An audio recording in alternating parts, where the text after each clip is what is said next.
Hare Krishna, Krishna Krishna, Hare Hare, Hare Rama, Rama Rama, Hare Hare.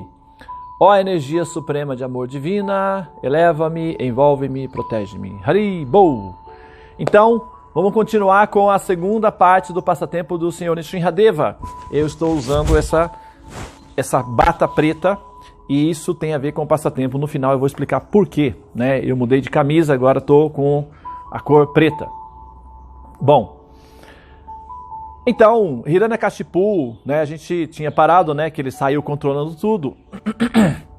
Ele, então, tinha um péssimo hábito de roubar as esposas dos semideuses. Ele dominava um planeta e ele pegava, então, as rainhas e levava para o planeta dele, para o reino dele, e dizia que as rainhas, então, pertenciam a ele agora. Então, o harém dele era enorme. E ele foi, então, fazendo isso daí. Os semideuses fugiam, né? Quando a Hiranyakashipu está chegando, ninguém podia matá-lo. Ninguém podia derrotá-lo, nem por arma viva, nem por arma morta. Inclusive, eu quero fazer uma ressalva aqui, que no vídeo de trás, eu falei que ele não, que eu mencionei que ele não queria morrer nem na terra, nem na água, nem no ar. Na verdade, ele também não queria morrer nem na terra, nem no céu. Né? Ele não podia ser nem na terra e nem no céu, né? E também aí eu me esqueci qual era outro detalhe. Tá. Tem um pessoal aqui que está nos bastidores aqui, o som, né? Estão assessorando aqui.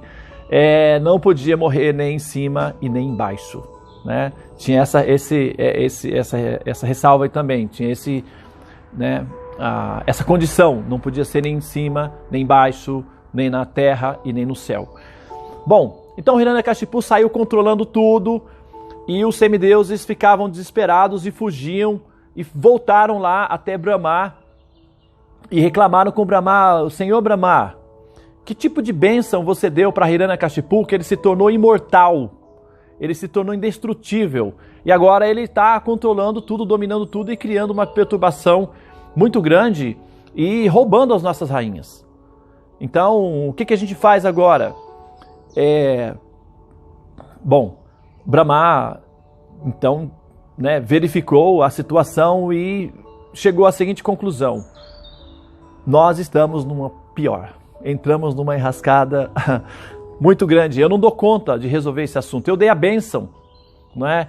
E quando eu dou uma bênção, ela não volta atrás, ela funciona. Ele está utilizando esse recurso. Então nós precisamos de ajuda. Vamos até Vishnu. Nós precisamos, né, de falar com Vishnu. Dentro desse universo tem um planeta, tem um local chamado Swetadvipa. Swetadvipa é uma embaixada dos planetas espirituais dentro do universo material, né? Ele é um planeta espiritual, transcendental, é um planeta Vaikunta, ele é indestrutível.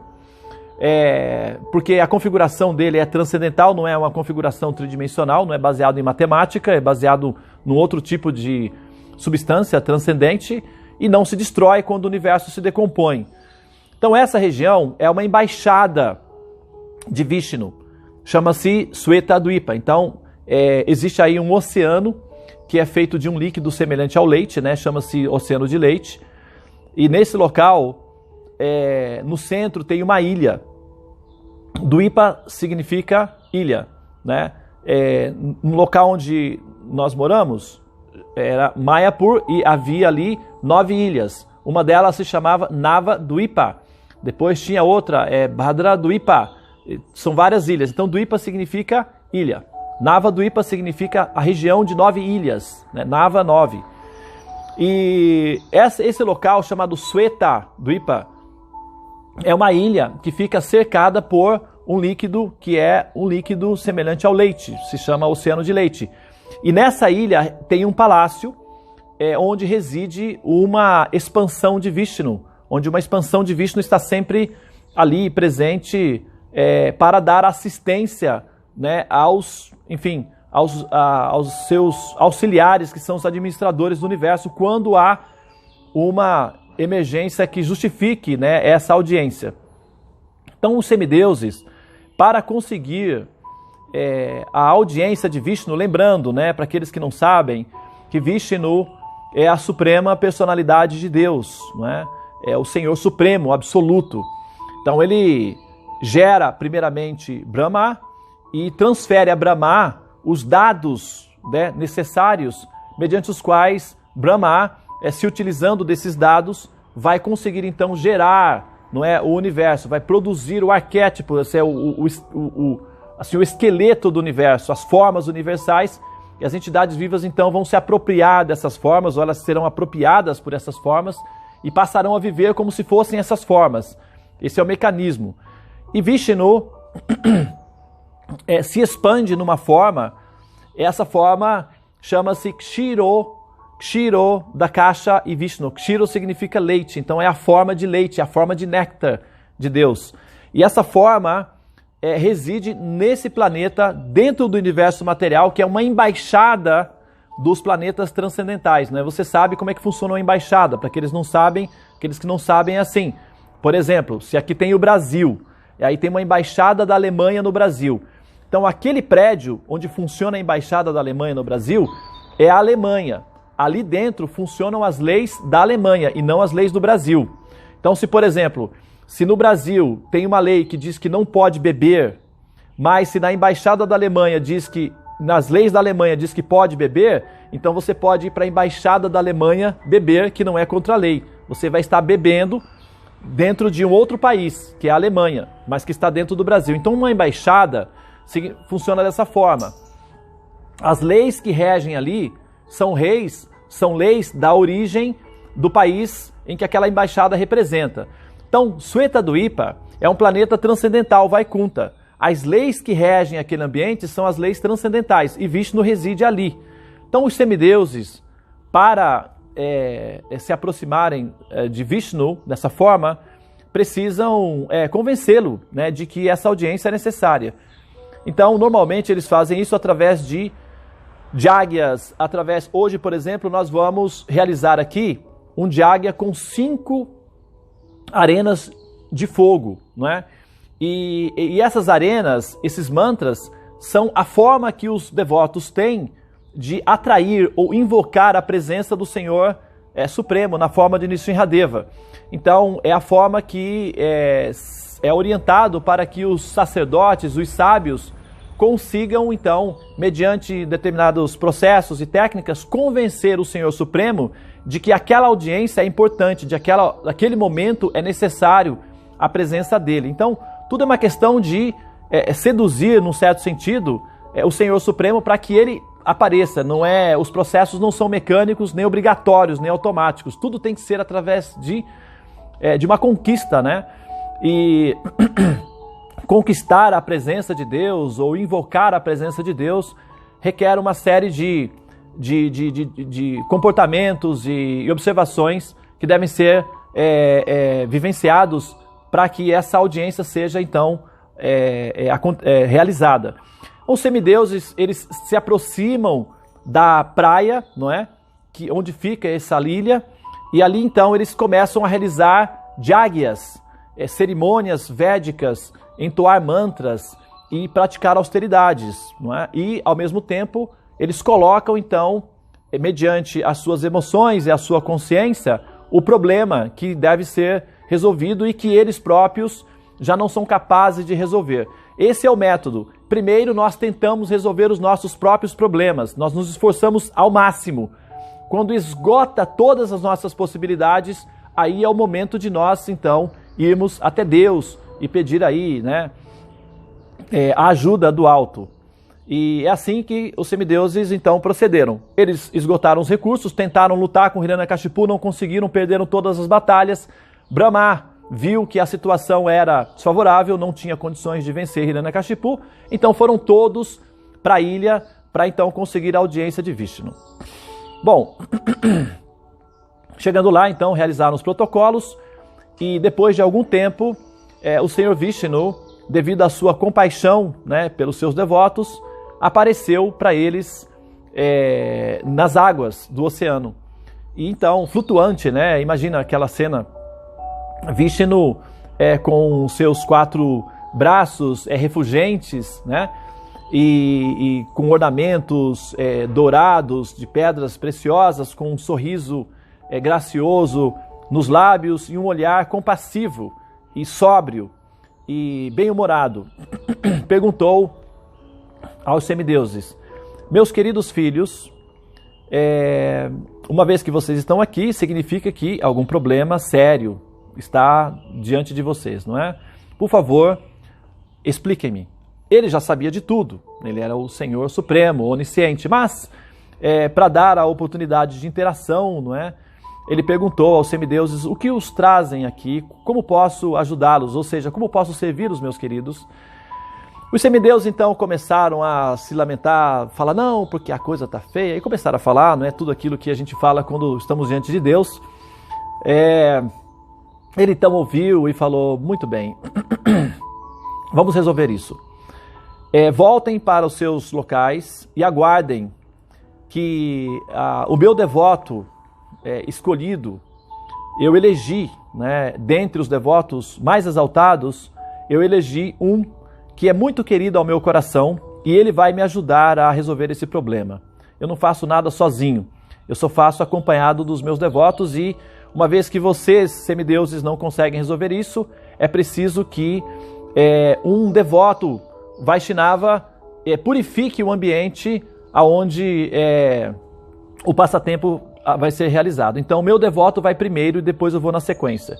Aguardem que vai nascer de uma mãe piedosa, no ventre da mais piedosa das mães, aparecerá o mais exaltado dos meus devotos, e ele se chamará Pralada, aquele que me traz alegria. Muito bem. Então, falado isso, Vishnu deu as bênçãos, Tatastu, e desapareceu. E os semideuses então ficaram aliviados. Não, então agora vai ser resolvido, vamos voltar. E voltaram assim, mas assim, com o pé atrás, né? Sabe como é que é? Nós somos assim, a gente ora ao Supremo, fala tudo, e tudo feito, depois nós pensamos, mas será? Será? É isso, né? Nós temos sempre essa tendência de duvidar realmente se o Senhor Supremo é capaz de resolver nossos problemas, e isso acaba sendo uma característica nossa. Mas os semideuses voltaram e, em determinado momento, Hiranyakashipu tinha sequestrado uma das rainhas chamada Kayadu. O nome dela era Kayadu. Essa rainha, ela era extremamente pura, ela era devocional, ela adorava Narayana, Lakshmi Narayana. E ela era completamente dedicada, né, a Lakshmi Devi, que era a deidade que ela adorava. Ela era prisioneira no palácio de Hiranyakashipu. Só que ela era tão linda que, assim, fazia o coração de Hiranyakashipu doer de tanta beleza que emanava de Kayadu. E ela era sóbria como se fosse uma nuvem de algodão. E Hiranyakashipu sentia paz, tranquilidade quando estava próximo dela. Ela era pacífica, dócil, amorosa, submissa a Hiranyakashipu, e ao mesmo tempo ela era extremamente pura. E Hiranyakashipu sentia amor por Deus através dela, sem saber, porque ele sentia um amor profundo que ele não sabia de onde que vinha, e ele achava que era ela. Então ele se encantou por ela e disse: você vai ser a minha rainha principal. E assim foi feito. Ela não era a esposa, ela fazia parte do harém dos semideuses, como se fosse uma apsara, né? E que são cortesãs da corte. Só que ele se encantou por essa e se casou com essa e fez uma festa, e ela ficou a rainha principal dele. Então o tempo passava e eu não tinha filhos. Os súditos de Hiranyakashipu começaram a pedir um filho, um sucessor, né? Aquela história, né, de Big Brother. Não, mas aí tal, não tem filho, não tem sucessor. E Hiranyakashipu então aproximou-se de Kayadu e pediu a ela que, por gentileza, desse um filho a ele. Kayadu então disse para Hiranyakashipu que, se fosse do desejo do Senhor Narayana, Hiranyakashipu, ele era contrário a esse processo de adoração, ele tinha proibido adorar Vishnu no reino. Então, era contra a lei adorar Vishnu. Todos os templos de Vishnu foram fechados. Era contra a lei. Ele tinha uma treta lá familiar contra Vishnu. Eu não vou entrar nos detalhes aqui, porque Vishnu, numa outro passatempo, eliminou um irmão dele, então ele tinha lá uma revanche. Ele proibiu todos os templos de Vishnu de funcionarem. Porém, no palácio dele, a rainha principal dele tinha um templo de Vishnu que funcionava sem nenhuma restrição. Ela era a única no reino que tinha autorização para adorar Vishnu. Embora ele fosse a contragosto, mas ele tolerava porque ele a amava muito, ele era encantado por ela e ele aceitou as condições. Ela disse: eu morrerei se você não me permitir adorar Vishnu, eu farei jejum e simplesmente sairei da existência e você não vai me ver nunca mais. Então Hiranyakashipu aceitou as condições e permitiu que ela adorasse Vishnu no palácio dele. Bom, então ela disse que faria, né, os votos perante Vishnu, e se fosse um filho oferecido por Vishnu, viria. Do contrário, o corpo dela não aceitaria nenhum filho que não fosse um amante de Vishnu, né, um devoto de Vishnu. O Hiranyakashipu, nessa altura do campeonato, ele já não estava nem muito interessado nisso, porque a ideia dele era o seguinte: eu pego o filho, pode ser de Vishnu, pode ser de quem for, eu vou pegar o filho depois e vou treiná-lo para que seja um sucessor meu, vou ensinar as técnicas de yoga e tudo. E assim se deu. Então, Caiado, em determinado momento, foi feito os jágyas, as oferendas, e os sacerdotes vieram e realizaram os procedimentos de adoração a Vishnu no templo. Houve então um festival e Caiado recebeu um pote de arroz doce. Ela se alimentou desse pote de arroz doce e depois disso eles tiveram núpcias e então ela ficou grávida. E